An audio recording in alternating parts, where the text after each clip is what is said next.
La Voz de América presenta.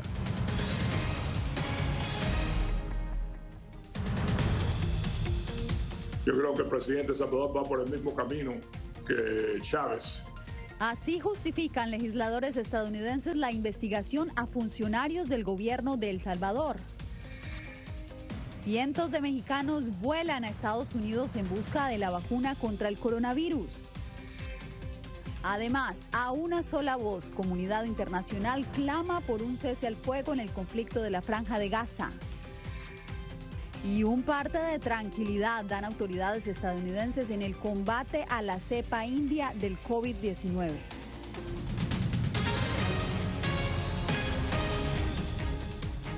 ¿Qué tal? Bienvenidos a esta emisión del Mundo al Día. Les saluda a Yasmín López.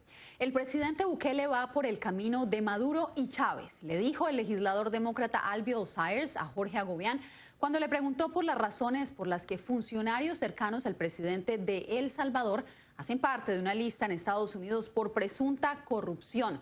Jorge Agobián nos acompaña en vivo y le preguntamos quiénes son estos funcionarios y por qué específicamente Estados Unidos los tiene bajo la lupa. ¿Qué tal, Yasmín? La razón es la presunta participación de estos funcionarios en actividades de corrupción y narcotráfico, no solo en El Salvador, sino también en Honduras y Guatemala. Sobre este último país, Guatemala, dos de las personas que son mencionadas en esta lista filtrada por los medios de comunicación fueron de hecho sancionados el mes pasado por el Departamento del Tesoro. Le preguntamos a Albiol Sayers si considera que estas listas que entregan al Departamento de Estado son para sancionar a estas personas. Sobre eso y más respondió. En la lista filtrada por medios de comunicación aparecen los nombres de funcionarios de Guatemala, Honduras y El Salvador, acusados de presunta corrupción por el Congreso de Estados Unidos. Se puso en la lista. En conversación con La Voz de América, el presidente de la subcomisión del hemisferio occidental en el Comité de Relaciones Exteriores de la Cámara de Representantes, Albiol Sayers, aseguró que el listado no es nuevo. Esa lista viene caminando desde el año 2017. Pero en el caso de El Salvador, encabeza la lista el nombre de la actual jefa de gabinete del gobierno del presidente Bukele, acusada, y citamos, de significativos actos de corrupción durante sus funciones en el cargo. Es simplemente abrir los ojos que estas personas tienen, uno puede decir, una reputación oscura, ¿no? ¿Esto puede conllevar a sanciones? ¿Eso es lo que está buscando el Congreso? Bueno, sí, sanciones, el hecho que no pueden participar en ciertas negocios, algo de eso por el gobierno. El listado fue enviado al Departamento de Estado, en quien Sayers deja la responsabilidad de imponer posibles sanciones. El presidente Bukele criticó la omisión de otros actores políticos relacionados a partidos que se le oponen y lanzó sus cuestionamientos a Washington.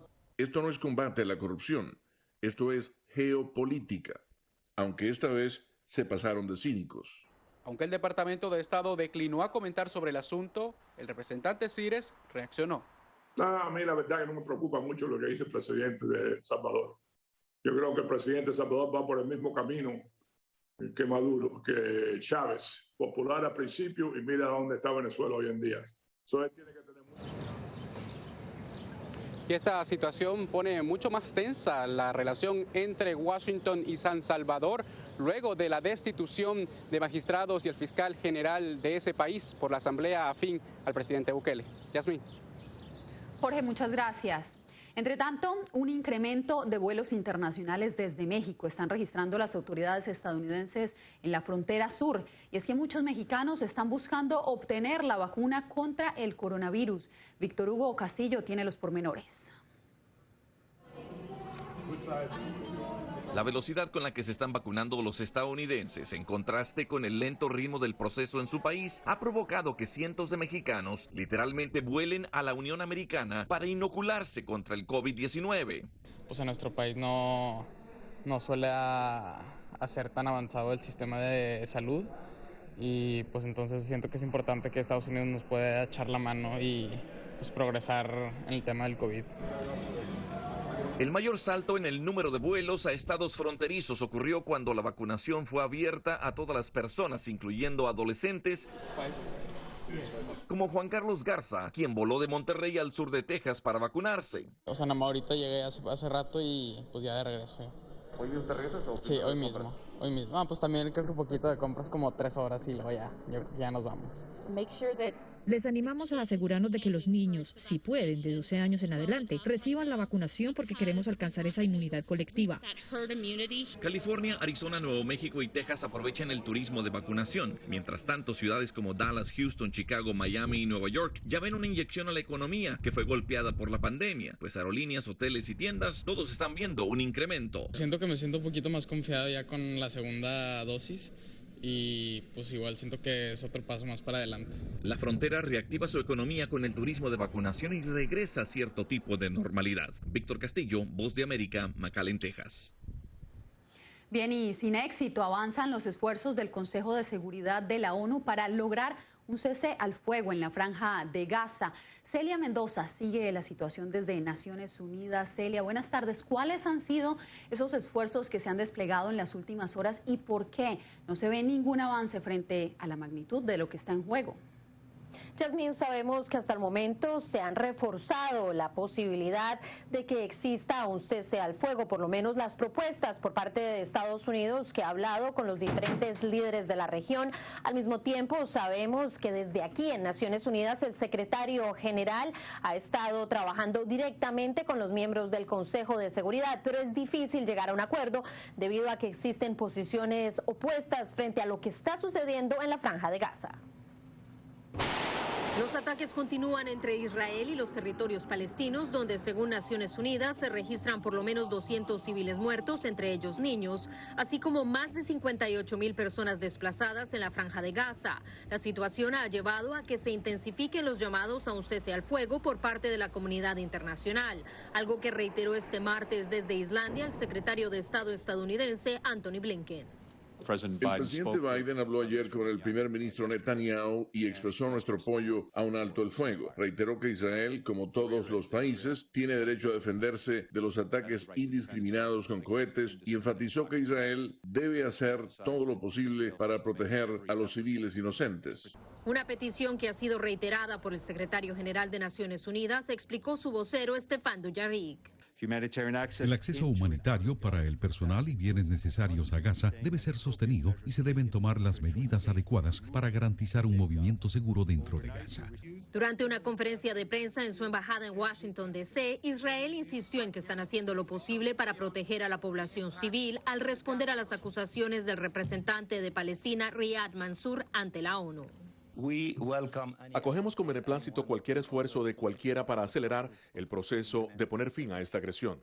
Ciertamente, el presidente Biden es un líder poderoso y capaz de influir en el liderazgo israelí para que acepte un llamado de alto el fuego. La comunidad internacional estará escuchando este tema en la Asamblea General de las Naciones Unidas, esto después del respaldo de los miembros de la Liga Africana, así como de la Liga Árabe, frente a las peticiones de Palestina. Mientras tanto, Israel insiste en que sus acciones son justificadas. Gracias, Celia. Y un giro a las prioridades del Tratado de Libre Comercio entre Estados Unidos, México y Canadá. Discutieron las representantes comerciales de las tres naciones para incluir estándares de protección por el cambio climático. Divalicet Cash nos cuenta de qué se trata.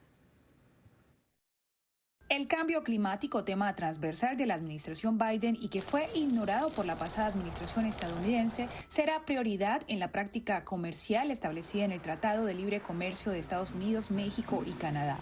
Según expertos consultados por La Voz de América, la reducción en la emisión de gases contaminantes y el uso de energías limpias serán a partir de ahora una condición para la inversión de empresas estadounidenses en otros países. Algunas, por ejemplo, nos dicen que tienen obligaciones mismos de sus empresas, de emisiones a cero en 20 años o 30 años, algo así, ¿no? Un plazo fijo. Entonces, ellos están pensando dónde debemos invertir y cómo podemos cumplir. Tras el primer encuentro de la sesión de 2 días entre las representantes comerciales de Estados Unidos, México y Canadá, se hicieron explícitos algunos de los nuevos estándares de comercio bajo parámetros medioambientales. Acceso para las papas frescas estadounidenses a todo México, una reanudación inmediata de las autorizaciones de productos biotecnológicos agrícolas en México, una política energética que respete la inversión estadounidense y sea coherente con los esfuerzos para abordar el cambio climático. Esfuerzos que, según el experto Rodman, representan un giro en la visión del acuerdo que ahora aborda temas de derechos humanos y laborales, entre otros. Durante la administración de Trump enfocaron casi solamente en migración, un poco de comercio antes de la renovación del tratado. Así, hay un giro a los términos del tratado para adaptarlos a las prioridades de la administración Biden. Diva Lizette Cash, Voz de América, Washington. En breve, quienes siguen dudando del impacto climático, más adelante les contamos las predicciones que tienen las autoridades en California.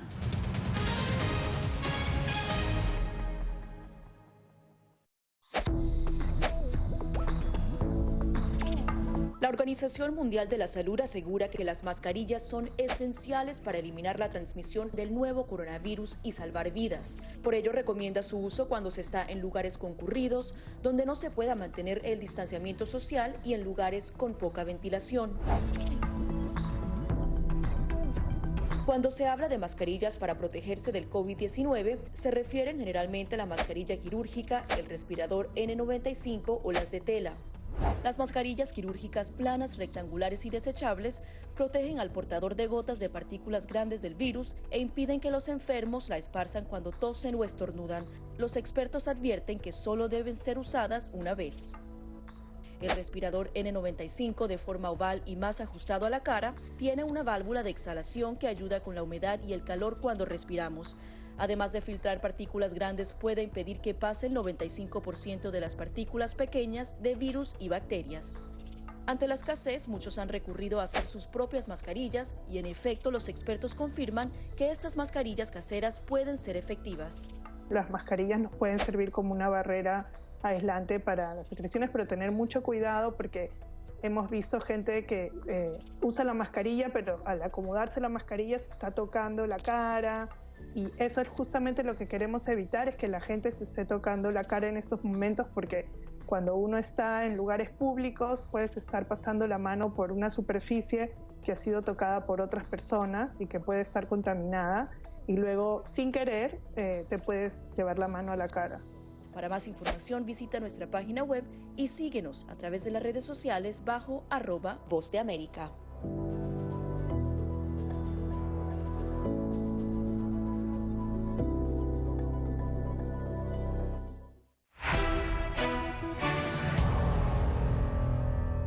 Ante la llegada a Estados Unidos de la variante india del COVID-19, el principal asesor sobre la pandemia en la Casa Blanca aseguró que es muy probable que las vacunas autorizadas garanticen la inmunidad contra esta cepa. José Pernalete está con nosotros. José, cuéntanos cuáles son los principales temores frente a estas variantes.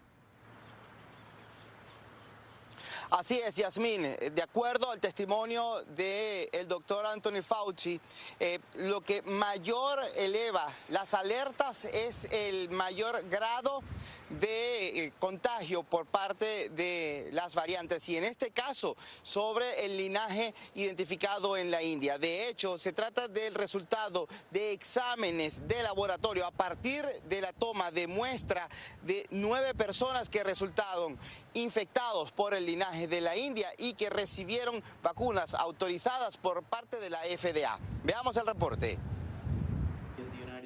Este martes, el principal asesor en materia de la lucha pandémica para la Casa Blanca, Anthony Fauci, dijo que de acuerdo con un reciente estudio, las vacunas aprobadas por la FDA en Estados Unidos probablemente pueden combatir a la variante identificada en India, que ya fue detectada también en Estados Unidos. Si observamos una serie de estudios, repito, que han aparecido literalmente en los últimos días sobre cada una de ellas, la modesta resistencia a la neutralización del anticuerpo 617 sugiere que las vacunas actuales que todos estamos usando y que es de lo que hemos estado hablando, ofrecería al menos parcialmente y muy probablemente bastante protección. De acuerdo con expertos en salud pública, la mutación de India es potencialmente más poderosa en su nivel de contagio y ya ha sido detectada en más de 20 países.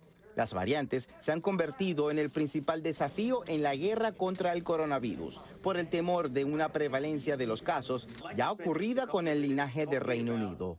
La vacuna Pfizer-BioNTech demostró que neutraliza las variantes SARS-CoV-2 que se muestran en el subrayado amarillo, es decir, estas variantes, la de Nueva York, la de California, y sigue siendo susceptible a neutralizar anticuerpos con solo una pequeña disminución en su capacidad. El equipo de respuesta especial contra COVID-19 de la Casa Blanca ratificó que la data reciente demuestra que por primera vez en la pandemia en Estados Unidos se registra una disminución de casos en todas las jurisdicciones. Por cierto, de acuerdo a la Organización Mundial de la Salud, los nuevos casos de personas infectadas en la India representan el 50% de la población mundial, es decir, de todas las personas infectadas en lo que se ha determinado como estadística. Yasmín.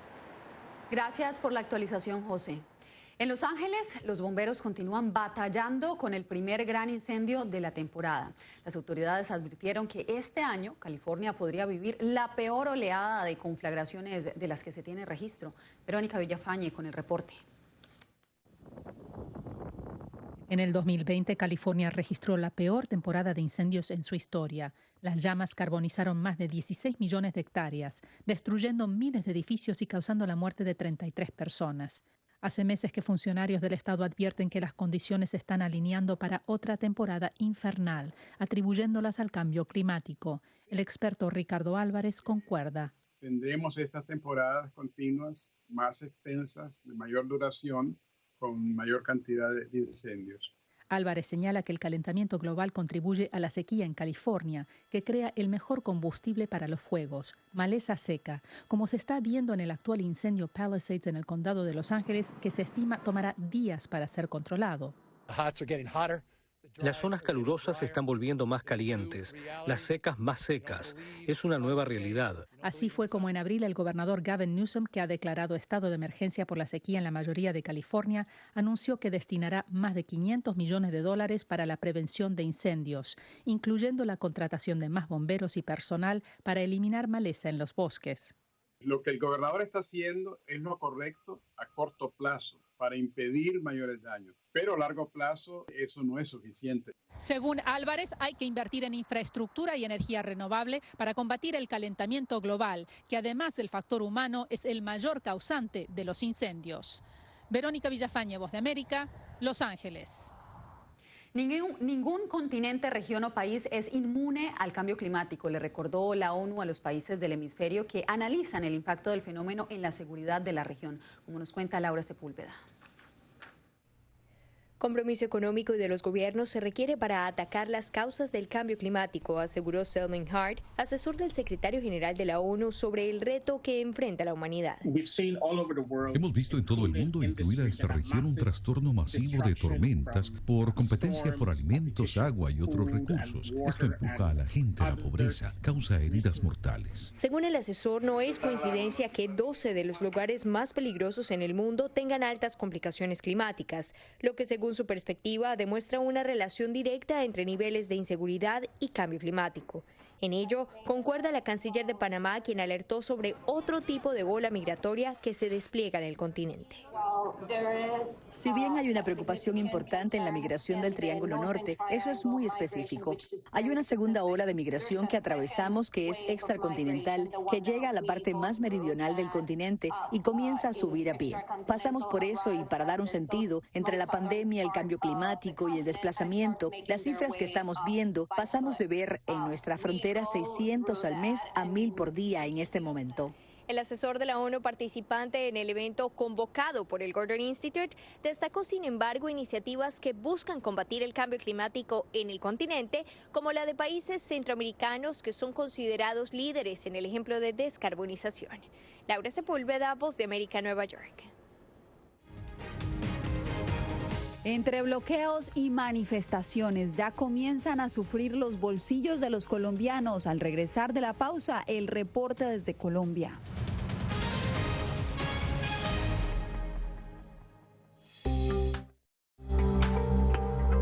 En medio de la pandemia del COVID-19, muchos quieren saber cómo darle una mano a su sistema inmune.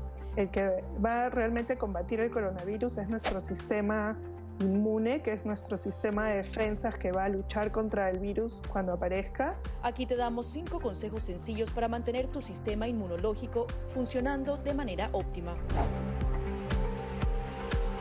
Consume una dieta rica en frutas y verduras que incluya alimentos con un alto contenido de vitaminas A, B, C, D y E, así como los minerales hierro, zinc y selenio. Una alimentación saludable reduce el riesgo de adquirir enfermedades crónicas, también reduce la probabilidad de depresión y ansiedad. No solo mejora tu perfil cardiovascular, sino que también reduce la presión arterial y ayuda a controlar el peso. La OMS recomienda unos 30 minutos al día, incluso repartidos entre 3 sesiones. Muchos entrenadores ofrecen ahora cursos en línea, a veces incluso gratis. Mientras dormimos, se reparan las células, se eliminan las toxinas, se procesa la información y se fortalece nuestra memoria. Para la mayoría de las personas, de 6 a 9 horas de sueño son suficientes. Lávate las manos con frecuencia, por lo menos durante 20 segundos. Asegúrate de hacer el proceso bien, frotando todas las partes de ambas manos y muñecas. Las antibacteriales funcionan mejor si contienen un alto porcentaje de alcohol. Las funciones metabólicas dependen del agua. Consume alimentos ricos en agua como frutas, verduras y sopas. El té y el café son diuréticos, así que no cuentan en la dosis.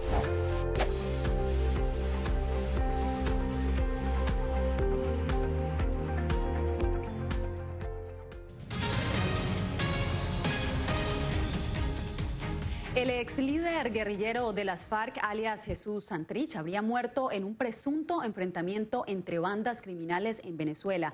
Las autoridades colombianas anunciaron que tratan de verificar la información. Y precisamente en Colombia aumenta la escasez de insumos básicos. Jair Díaz nos informa que el presidente Iván Duque ordenó un operativo militar y policial para desbloquear las vías. Tenemos un desabastecimiento del 50%. Él es Eliseo Millán, un campesino colombiano que desde que iniciaron las protestas no ha logrado vender su mercancía por los bloqueos que manifestantes mantienen en estratégicas vías del país. Y no nos han dejado ingresar con nuestros productos a la central mayorista.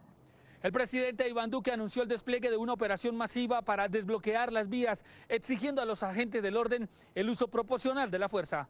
El gobierno mantiene diálogos con la contraparte a instancias de la ONU y la Iglesia Católica, pero ha sido firme en sus advertencias de que no permitirá que el país siga bloqueado, mientras los manifestantes violen derechos fundamentales de la población, como la alimentación. Un bloqueo es un delito y por lo tanto estamos capturando y los van a judicializar. Las manifestaciones contra el gobierno de Iván Duque y los cierres viales acrecientan la crisis social, que ha dejado un saldo de 42 muertos, 168 desaparecidos y más de 900 heridos. No hemos llegado a un acuerdo con el gobierno nacional sobre el inicio de la negociación del pliego de emergencia. El defensor del pueblo, Carlos Camargo, rechazó los bloqueos en las vías que están generando desabastecimiento en el país. No es justo cuando tantas familias requieren tener el alimento en su mesa y otras tantas están produciéndolo. Situación que ya generó un alza en el precio de los productos de la canasta familiar. Jair Díaz, Voz de América, Bogotá. En Nicaragua, jerarcas de la Iglesia Católica le confesaron a Donaldo Hernández que temen que no existan las condiciones necesarias para las celebraciones de las elecciones transparentes el próximo 7 de noviembre.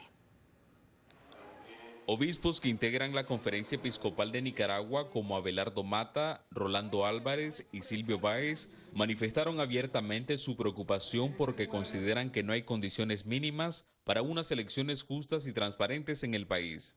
El vicario de la Arquidiócesis de Managua, Monseñor Carlos Avilés, enumeró algunas de las limitaciones para participar de los comicios.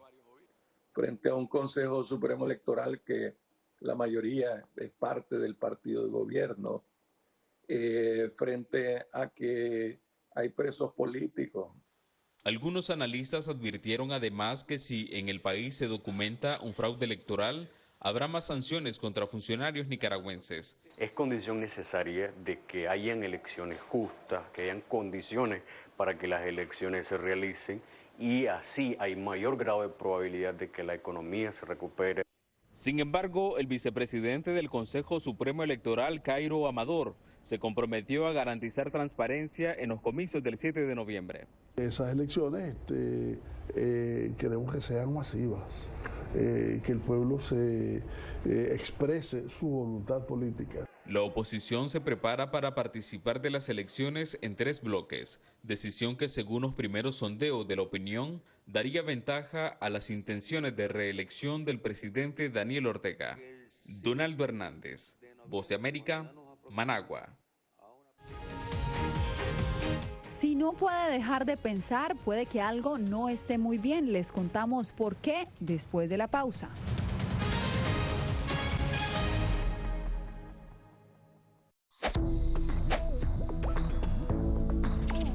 La Organización Mundial de la Salud asegura que las mascarillas son esenciales para eliminar la transmisión del nuevo coronavirus y salvar vidas. Por ello, recomienda su uso cuando se está en lugares concurridos, donde no se pueda mantener el distanciamiento social y en lugares con poca ventilación. Cuando se habla de mascarillas para protegerse del COVID-19, se refieren generalmente a la mascarilla quirúrgica, el respirador N95 o las de tela. Las mascarillas quirúrgicas planas, rectangulares y desechables protegen al portador de gotas de partículas grandes del virus e impiden que los enfermos la esparzan cuando tosen o estornudan. Los expertos advierten que solo deben ser usadas una vez. El respirador N95, de forma oval y más ajustado a la cara, tiene una válvula de exhalación que ayuda con la humedad y el calor cuando respiramos. Además de filtrar partículas grandes, puede impedir que pase el 95% de las partículas pequeñas de virus y bacterias. Ante la escasez, muchos han recurrido a hacer sus propias mascarillas y en efecto los expertos confirman que estas mascarillas caseras pueden ser efectivas. Las mascarillas nos pueden servir como una barrera aislante para las secreciones, pero tener mucho cuidado porque hemos visto gente que usa la mascarilla, pero al acomodarse la mascarilla se está tocando la cara.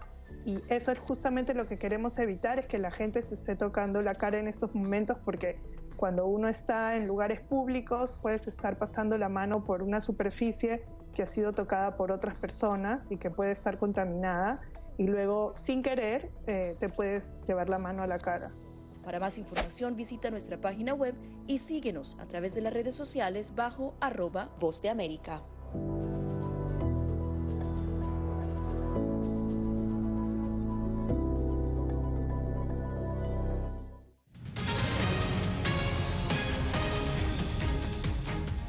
Pensamientos reiterados o trastornos obsesivos se han apoderado de miles de personas en el mundo. Alonso Castillo conversó con la psicoterapeuta Nancy Collier sobre cómo tomar control de esta situación.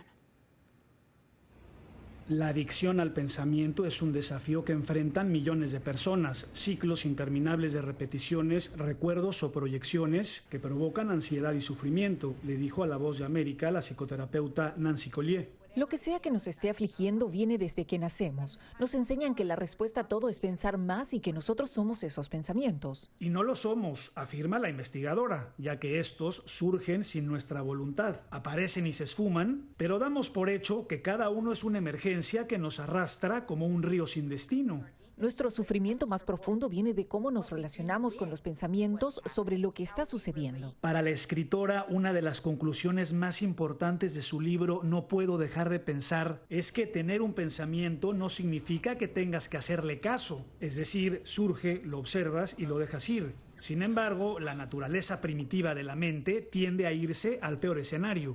Planearé y estaré listo para esto o aquello, y extrañamente nos da una sensación de control para enfrentar lo desconocido. Los pensamientos van y vienen, y lo que hagamos con ellos determinará nuestro bienestar, destacó la autora. Pero para hacerlo, como cualquier otra disciplina, se requiere práctica. Hay que observar la mente, ser testigos de cómo estos pensamientos surgen y cómo se crean narrativas repetitivas y tóxicas. Nuestro momento presente es secuestrado porque cuando estamos repitiendo, lamentando o pensando en catástrofes, perdimos el ahora. Alonso Castillo, Voz de América, Miami. Y este martes, día en que se celebra internacionalmente a los museos, uno de ellos abrió sus puertas a los visitantes con la exposición de un icónico personaje. Estamos hablando del Museo de Cera de París, que a partir de este miércoles expondrá al presidente Joe Biden como su nueva atracción. El museo ha estado cerrado desde octubre pasado por la pandemia y ahora con la estatua del mandatario estadounidense hay una razón más para visitarlo. Así nos despedimos por hoy. Mañana más información.